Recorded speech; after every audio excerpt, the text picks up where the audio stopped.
Who has a question? Are you ever going to change your policy and let the participants know what the results of the tests are? We'd really appreciate that. Who's taking that one? So in October, all of the Alzheimer's disease research centers are gathering in San Diego for a meeting. And on the agenda for that meeting is exactly that, disclosure of results. And so that's been our policy, and it's actually part of the ethics requirements. But there is a change coming. Good. And we'll talk more about it next year when we see you same time next year.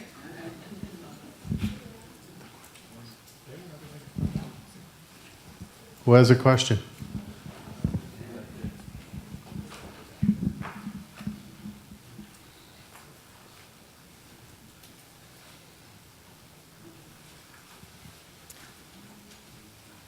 Hello, I was just wondering on the topic of the gut microbes, if the effect of the new rage of adding probiotics is going to affect that positively or negatively, or if we know anything about it. I'm looking to our microbiologist here who's shaking his head. So, with regard to Alzheimer's disease, we really have no information with regard to probiotics. There's a question over here, I thought. Oh boy. There in the center here. Yeah. Kind of tough to get through here. Raise your hand again. Thank you for taking it. Can you hear this or not? Okay. If you had to guess, excuse me, how close are we, say, in years, to being able to do, Sterling, what you talked about, is to identify the markers, whether it's the plaques or the tau, and be able to take, I'm not sure if preventive is the right word, but steps to prepare people to mitigate how serious the disease gets. Because I think of my mom, who we had autopsies here, and I was just wondering if there was some way, if we could have known 5-7 years sooner, maybe we could have started her on whatever the meds were. I don't remember the name. It wouldn't have cured it, but it would have made her life better, and it would have made taking care of her substantially easier. Yeah, that's a great question. These are exactly the questions we are focusing on now. When will we be able to implement treatments in the preclinical or do things that might stave off the illness even for a little while? What can be done, and how can these imaging biomarkers help us understand that? What they're going to allow us to do is really change the game. We can be precise now. We can be early. We can be in the game before the symptoms appear. So the next several years are really going to be changing. The knowledge is going to be coming so fast as these studies happen. Our colleagues at Mayo Clinic are working on this. Colleagues at WashU, all around the country at these major medical centers, we're working on this. We're trying to find out when this disease begins, and then what can we do about it. First, to prevent that disease from getting further, but then what can we do to stop that disease from occurring in the first place? A timeline, I don't know. I don't know, but I think will be, first thing we have to do is characterize what the rates of progression are in somebody who's got amyloid but may not ever develop dementia versus the rates of progression in someone who's destined to develop dementia. So that's going to take some time for those things to declare themselves and play out, and then we can work backward from that. It's going to take a few years and to really understand the rates of progression on these biomarkers, but we may not need to wait that long. We can just start measuring serially in special cohorts like this one and conduct that kind of research and really jumpstart this. Yeah, so actually my question was pretty similar, so I'm not sure if it invites more. But it was the way that I thought about it was, where you would characterize the leading edge in terms of symptom management and in prevention, kind of where's the action happening that is most likely to be kind of headed towards some real change. So, yeah, that's a great question. And I think that's a nice segue to what was just asked. As Dr. Johnson mentioned, the kind of research which is going on is really the most effective prevention and treatment for the disease will be if we can detect the disease when someone has no symptoms. So we call it pre-symptomatic stage of Alzheimer's disease. This is where Dr. Sterling Johnson and others work here in terms of imaging and other people around the country to do those PET scans and find out those who have amyloid and tau protein in their brain but have no symptoms. And we know when you have those proteins, one is at a much higher risk of getting Alzheimer's disease. So the stage of the disease to use therapies would be the pre-symptomatic phase. I think that's where it will be most effective. But at the same time, there'll still be, unfortunately, some number of people who will develop the disease. So the other focus for research in terms of treatment is how about for those who already have the disease or have the symptoms. So I think there are two aspects of research in terms of treatment, pre-symptomatic and those who already have the disease. And I think there's a lot of advancement done in the pre-symptomatic stage. We are understanding the progression of the disease a bit better. In terms of treatment, we know that there have been some setbacks, but some new hypotheses, new avenues, new forms of treatments are being tried as we speak. Large clinical trials are ongoing in the US and around the world, and I think many of them are focused now on the pre-symptomatic phase of the disease. We're doing an A4 study, and we're doing some other studies, where we are collaborating as a part of those studies, and I think the results of those studies will be very helpful in the pre-symptomatic stage. I just wanted to mention what Dr. Johnson just said, that as we understand who progresses and what rate does one progress, we're also trying to understand there are some people who will have the protein in their brain, a genetic risk factor, but they may stay free from the disease. So why are they resilient to the disease? We need to study that too, because we may learn something from those who have all the risk factors, still don't have the disease clinically. How did they protect themselves? So I think that is another area of research that we are doing here, to understand why we are at risk and how do we protect ourselves. And I think that is a very exciting area of research here. Dr. Sanjay, you mentioned earlier, the research that you're doing on ISP cells, and perhaps potentially. I don't think your mic is. Yeah. All right. Can you hear me now? Yeah. You mentioned earlier about your research in terms of looking at ISP cells and taking skin samples and then imploding or exploding them in order to grow brain cells. Mm-hmm. And so, perhaps my brain is not working so well now, but what's the future? I mean, what are you going to do with it? Yeah. I mean, are you going to, can you imagine, perhaps using it on the same person?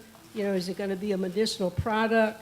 What's it going to be, with respect to doing this kind of research? Yeah. Fast forwarding about how long do you expect it to take to do this kind of thing? Another great question. So, as I mentioned, that area of research in Alzheimer's is in the early stages. What we're hoping to do, a number of things. Number one, to understand some new pathways, new causes for the disease, genetic and non-genetic, okay? By culturing these cells or creating these brain cells, we can do all kinds of what you call mechanistic studies to find out there may be some new pathways we don't yet know that results in Alzheimer's. That's number one. Number two, as I mentioned, because these cells belong to an individual person, as new treatments become available, each person may not be responsive to the same extent to a treatment than others. So when we try these cells and test them with treatments, we can actually find out which is the best treatment for each person. Okay, that's the way so the cancer treatments are being developed, is that they have your cells and they find out which is the medication to which those cells are most responsive. The same thing we can do for Alzheimer's. I think that's another area. Now, will there be stem cell treatment for Alzheimer's? I think that's a very tough area, because Alzheimer's is so complex, it is multifaceted. There are all kinds of brain cells involved in the disease pathology. They may not be single stem cell therapy for Alzheimer's. However, it may become a part of a combination of treatments that may come along in the future. So there's a lot of return in terms of science from this kind of research. Yeah, right now it's the cell biology that we're really focused on, and maybe treating the disease in the dish and then taking that treatment, if it works, to the clinic.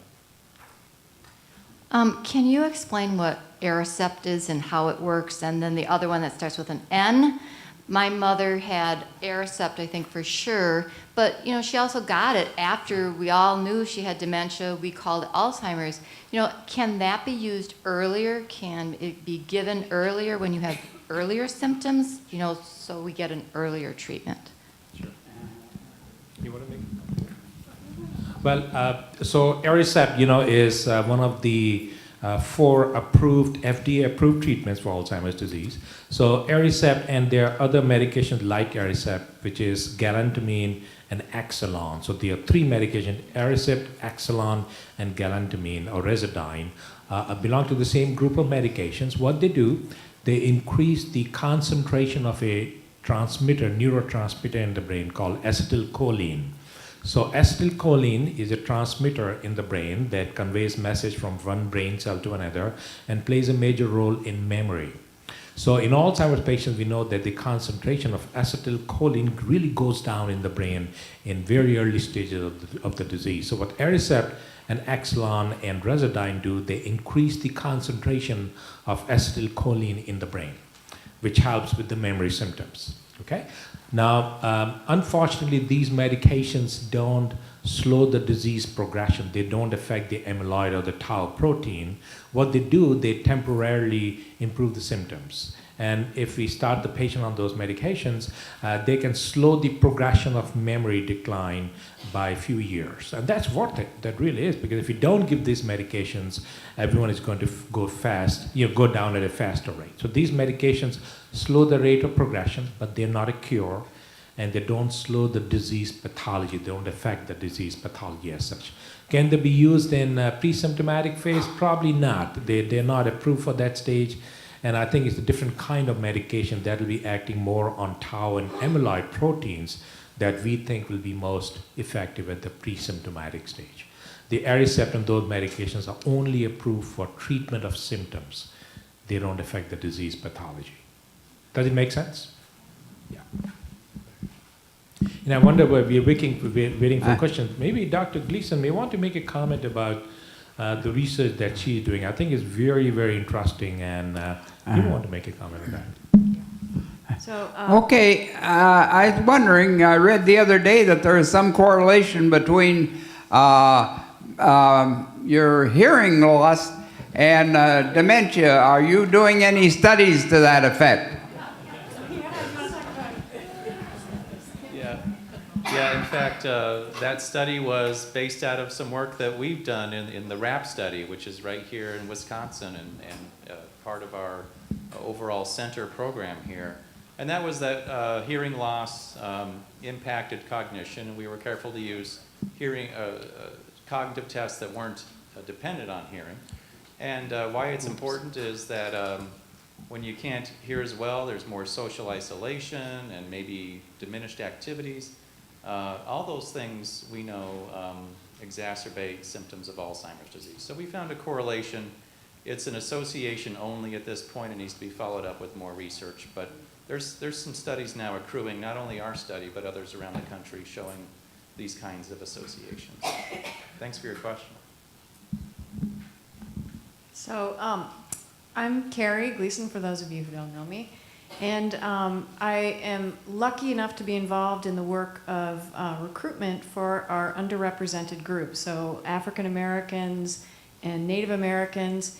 And the really interesting sort of phenomenon is that maybe there's more than one pathway to the disease. So you guys are all experts now in plaques and tangles, right?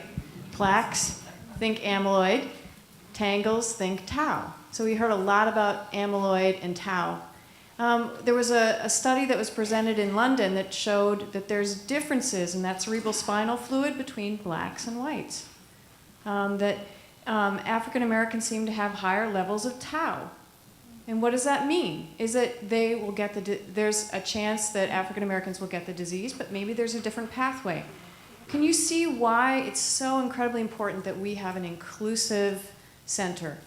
That we recognize too that in order to really address this disease in its fullest, we have to actually make sure that we're recruiting a broad representation of our communities. And so I appreciated Miss Jerry's comments about making sure that, don't be afraid. And I appreciated Will's comments about let's make sure we're representing our communities. So it's a beautiful work that we're doing. Miss Fabu, I don't see her. I don't know if she usually hides in the back. Yeah. We've been, as you know, I recognize that we can do better, but we actually, as a center, we're doing phenomenally well in terms of our recruitment for African Americans, and we're getting there for our recruitment of Native Americans. So it's something we're really working at. And something I want to take home from a lot of the talks that we heard today was the relationship between these modifiable risk factors and dementia. So hypertension, diabetes. We hear about if you have the disease, it's worse. Let's reverse it. If you reduce your insulin resistance, if you reduce your hypertension, you could possibly lower your risk. So let's flip it on its head and talk about this from a positive way, that we can do something about it. And Ms. Fabu in London actually had her own talk that she presented, and she presented some of the unique work that she's doing around recruitment and retention. And there's a group of women who are actually doing something about insulin resistance and diabetes and hypertension. They're exercising twice a week and once at home. So to be part of this is actually part of the solution as well. So I really applaud you all for your bravery of being part of this. This is not easy, I recognize that. So, we can't make progress without your involvement. So we're incredibly grateful.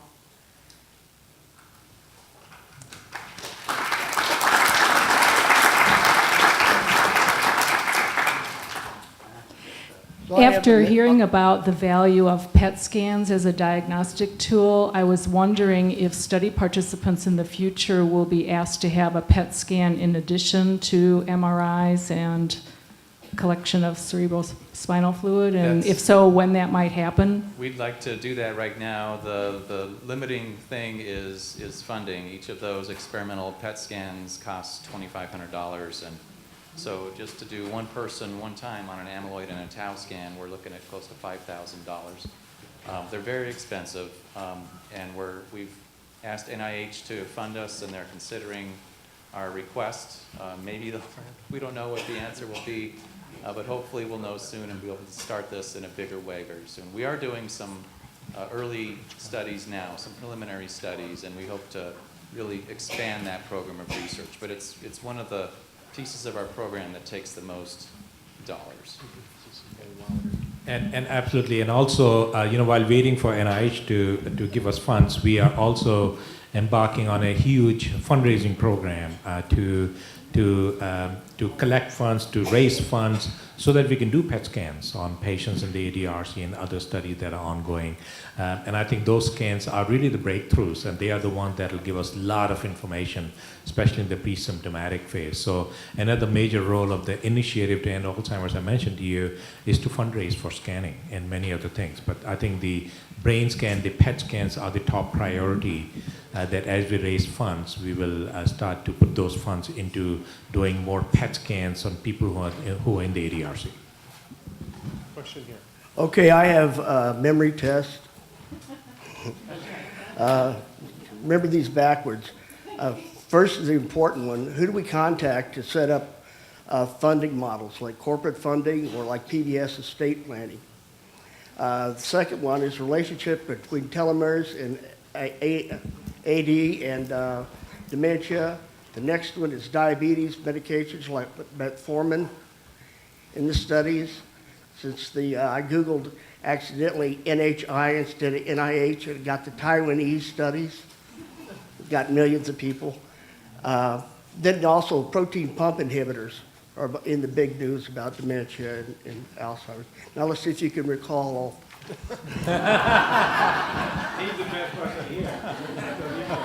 What'd you say? Do it backwards.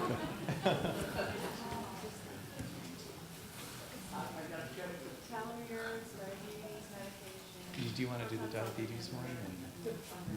Sure. And actually, before we go through all those, I just wanted to again thank everyone who came out tonight. If you do need to leave, that's fine, but we'll stay here a little bit longer. We'll try to go through this list, and then even after we turn off the mic, we'll be here a while longer if you need some more information.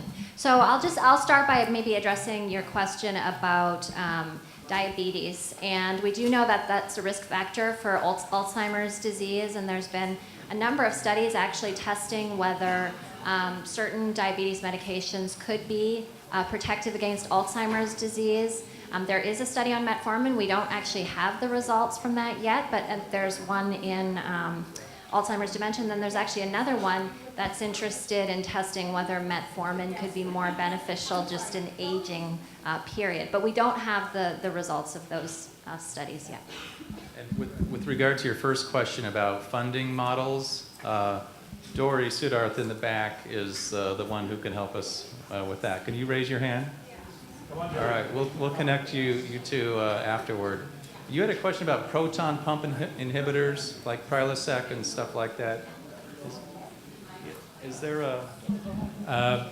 Not proton pump inhibitors. I'm not aware of any strong evidence either helping or increasing the risk for Alzheimer's disease. But there's another group of inhibitors called ACE inhibitors, which are used for treatment of high blood pressure. And there's some evidence that actually ACE inhibitors are angiotensin converting enzyme inhibitors. Many of people with hypertension or heart failure are taking those medications. There is some evidence that it can be beneficial in reducing the risk for Alzheimer's. I mean, these are all what we call as epidemiological studies. There are no randomized trials that have been done with that medication, but proton pump inhibitors, not much in terms of evidence for Alzheimer's. Yeah, so there was a study, I think it's going back now a year and a half, or maybe, it's probably last year, that came out about proton pump inhibitors.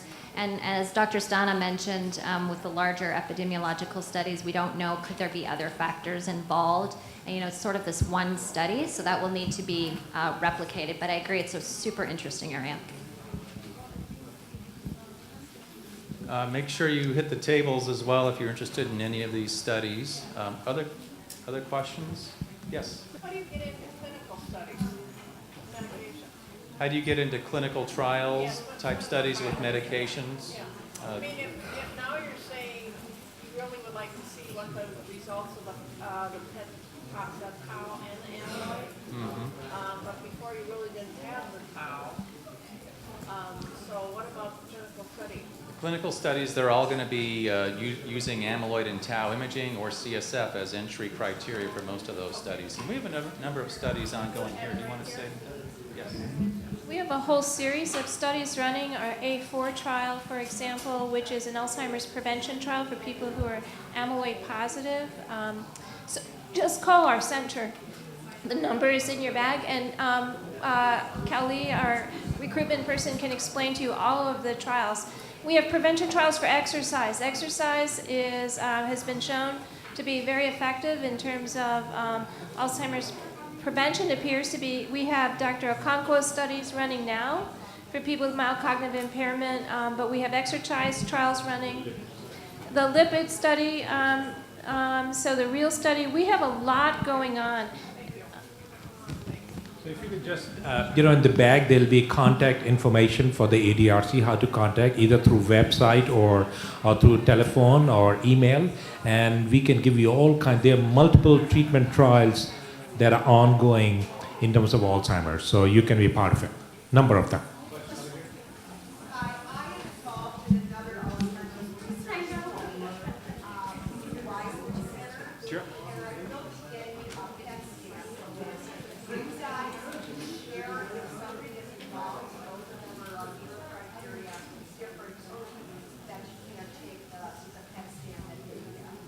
It's probably our study. We do nearly all of our PET scanning at the Weissman Center. Yes, so that data will be integrated with everything else that we're collecting on you. And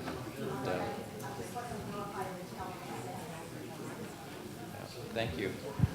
Thanks for being in that study. Thank you all for being here. We'll be up here for a little while longer if you want to come up and talk to us. We really appreciate you being here tonight. Thank you. Thank you. Thank you.